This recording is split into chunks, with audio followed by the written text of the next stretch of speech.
তারুণ্যের উন্মাদনা ভালো, কিন্তু অতিরিক্ত উন্মাদনা খারাপ। যারা বক্তব্য রাখে তারা অনেকে ভুলে যান আমরা অনেকে এখানে বেঁচে আছি যারা জিয়াউর রহমানের সাথে একসাথে লড়াই করেছি। মাননীয় স্পিকার, এই সংসদে অন পয়েন্টটা যাতে কারেক্টলি থাকে সেজন্য বলছি, ব্যক্তি হিসাবে আমি প্রথম ব্যক্তি মেজর জিয়াউর রহমানকে 1971-এর 26শে মার্চ বোয়ালখালীর পার্টিতে রিসিভ করেছি এবং সারা দিন আমি জিয়াউর রহমান সাহেবের সাথে ছিলাম। প্রমাণ চান? এই সংসদের কাছে বলছি, you have to call colonel Oli, you have to call lieutenant general Mir Shawkat Ali, যারা আমরা একসাথে ছিলাম। আমি বরঞ্চ সংসদে প্রস্তাব দিচ্ছি, এই বাদানুবাদের দরকার নাই। যারা ওই মুহূর্তে ওই এলাকায় জীবিত ছিল, lieutenant general Mir Shawkat Ali, colonel Oli, Awami League নেতৃবৃন্দ, আমরাও যারা ছিলাম, সবাই একসাথে একত্রিত হতে পারি। তখনই কিন্তু আলোচনা হবে ড্রামের উপরে দাঁড়িয়ে স্বাধীনতা হয়েছে না ড্রামের নিচে দাঁড়িয়ে স্বাধীনতা হয়েছে।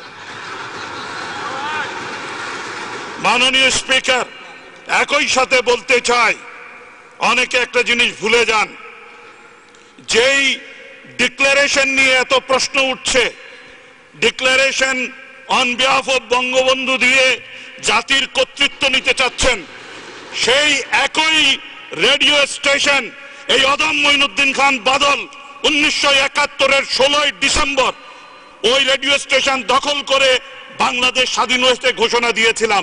এজন্য আমি জাতির চাচা হয়ে যেতে পারি না। এইখানে অনেকে ভুলে যাচ্ছেন mister speaker, Chittagong radio station 10 কিলোওয়াটের রেডিও স্টেশন। চট্টগ্রাম রেডিও স্টেশনের ভাষণ ফেনীও ভালো মতো শুনে না। ইতিহাসটা ঠিক মতো পড়তে হবে। একই সময় সমগ্র বাংলাদেশ বিস্ফোরিত হয়েছিল, সমস্ত উত্তরবঙ্গ বিস্ফোরিত হয়েছিল। বরিশালে মেজর জলিল গর্জে উঠেছিলেন খালেদ মোশাররফ, গর্জে উঠেছিলেন শফিউল্লাহ, গর্জে উঠেছিলেন অন্যান্য প্রান্তের মানুষ। তারা কোন ভাষণটা শুনেছেন?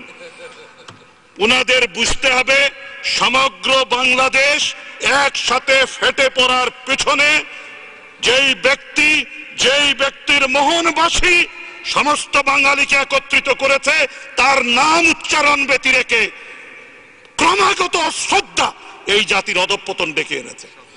সেই কারণে বলতে চাই, আমি অন পয়েন্ট অফ অর্ডারে এই ইস্যু আনতে চাই না। ইফ দেয়ার ইজ টাইম, আমরাও সব কথা বলবো। বাড়াবাড়ি সহ্য বহুদিন করেছি। আপনাকে একটি কথা বলতে চাই, এই বিমানবন্দরের নাম কি?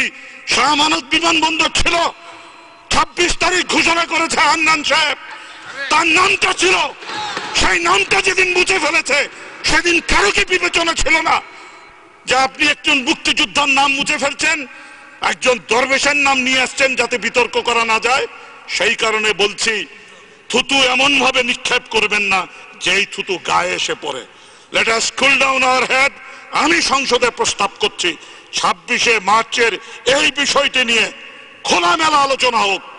কারণ 26শে মার্চের প্রাণীগুলো এখনো জীবিত, নায়করা এখনো জীবিত। মারা গেলে তো দেখা যায় এখানে অন্যরকম কথা চলে আসবে।